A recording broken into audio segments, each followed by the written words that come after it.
Hello, everyone, and welcome to Teacher Time, where we interview our teachers and ask their opinions on things going on in the world today. Today, I'm joined by my co-host and host of Current Events, Curran Bradley. What's up? And teacher and coach, Coach Collins. Good morning. Now, Coach Collins, we students have always heard stories of your life, whether that be from a week ago or when you were a kid.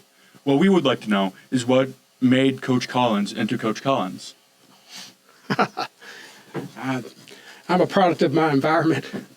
I grew up in Thorsby, Alabama, which is about 45 minutes south of here, and it's a small town.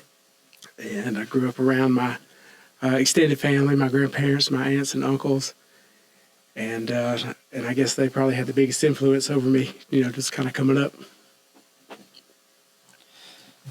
So, you said you were in the Marines, right? Yes, sir.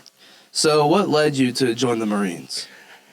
When I was a kid, they had this cartoons called G.I. Joe, right? They had these toys, and I think that the federal government created those to recruit a whole generation of kids, right, to join the service.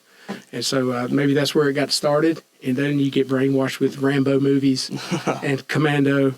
But no, my grandfather served in the Army. And I just felt like it was, something I needed to do. I believe in public service, and I wanted to get out of Thorsby, Alabama. So there you go.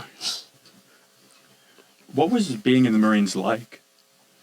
It was tough. I always played sports. I think physically it was challenging, but not as much as mentally.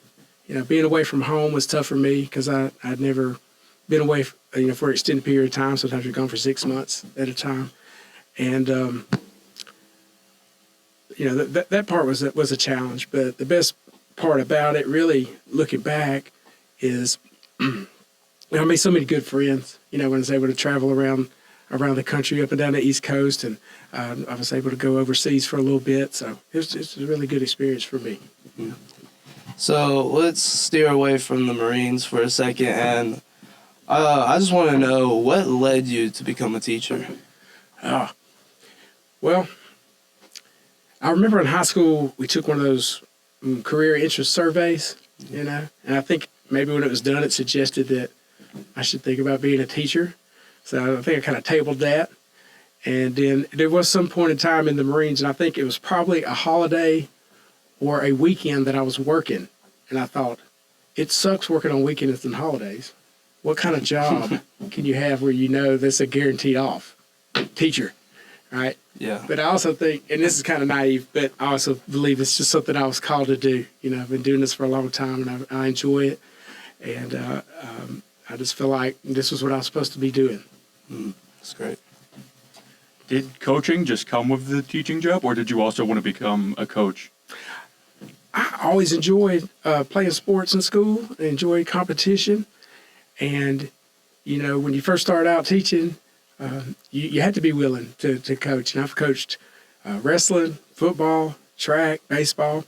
But I love working with the kids. And like I said, I love competition, and I always tell the kids that I'm coaching, I could have been a realtor or a banker or something, but you don't get amped in those jobs, but, on the sidelines on Friday night, you can get excited.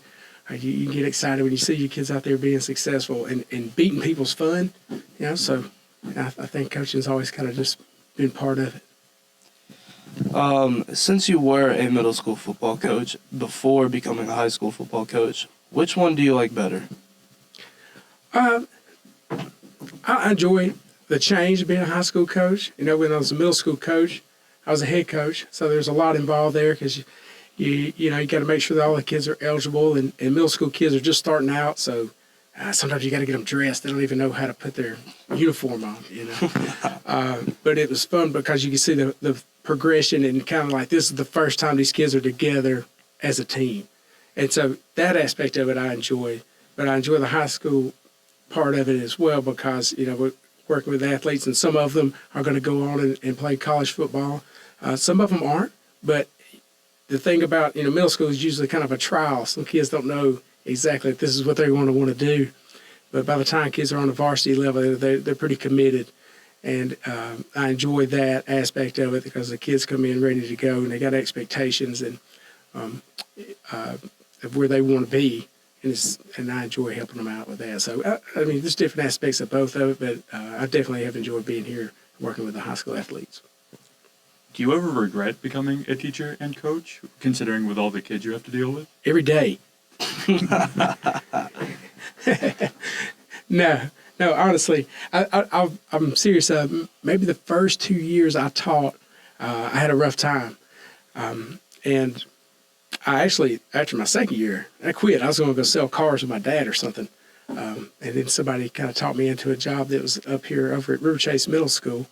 And ever since I started working there, I've never regretted a minute of it. I've enjoyed every bit of it. So, let's go back to you being in the Marines. Yeah. Did you have to do like a ton of training for that? And like, was it like difficult for you? Yeah, but so I joined up as to be an infantry rifleman, right? About as basic as you can get. And then was fortunate enough I got chosen while I was in infantry school to go to security forces school. So, go through boot camp at Parris Island, that's difficult. Advanced infantry training, also difficult. I think maybe harder than boot camp, because once you're out of while you're in boot camp, you're not officially a Marine yet. There's only certain, there's a certain threshold that they can take you to, but then once you're out of there, it's official. So infantry training was pretty tough. And then I went on to security forces training, and I was a security guard on a Navy base for close to 2 years, and then back in the infantry. But the thing about being in the Marine Corps is you're always training. Yeah. That's your job, is to constantly be training and be aware. But I think, once you get to the first 6 or 8 months, and your body just kind of gets used to it. Like this is what time you're going to get up every day, and this is how much you're going to be taxed, out there. Then it's just, it's just a job. It's just getting up and going. Yeah. But definitely, there's that transition there where you become a serviceman. Do you ever regret being in the Marines? Oh, no, absolutely not. It's opened up so many doors for me. When I went to school at GI Bill, going to college out of high school, I didn't think was an option. But then, once being in the service, I get out and the GI Bill paid for the majority of my school. So I was able to go through school without having to take out any loans. And, when I go buy a house, I'm a veteran, so I can get a VA loan. I get 10% off at Lowe's. So, no, and it's something that I'm very proud of. And like I said, I've made friends that, that I'll have for a lifetime. Guys, sometimes, I may go a year or two without talking to them, and then we'll pick up the phone, man, and we just pick right up. You just have really good relationships, really good experiences that I wouldn't give anything for. So I had one last question. So when you retire, what is the first goal you want to complete? When I retire, the first goal I want to complete. Okay, so we live on, some people call it a hobby farm. I call it a petting zoo, right? We have donkeys and goats, and I've been keeping bees. I'm a beekeeper. And so I would like to maybe expand that a little bit into a business, but I definitely just want to just have a laid-back time, out in the country, and that'd be fine with me. All right. Well, thank you, Coach Collins, for thank you, sharing guys. I your appreciate story it. with us. Yes, sir. I think that's all the questions we have time for. Thank you, Curran, for joining me. You're welcome. This has been the second episode of Teacher Time. We'll see y'all in the next one.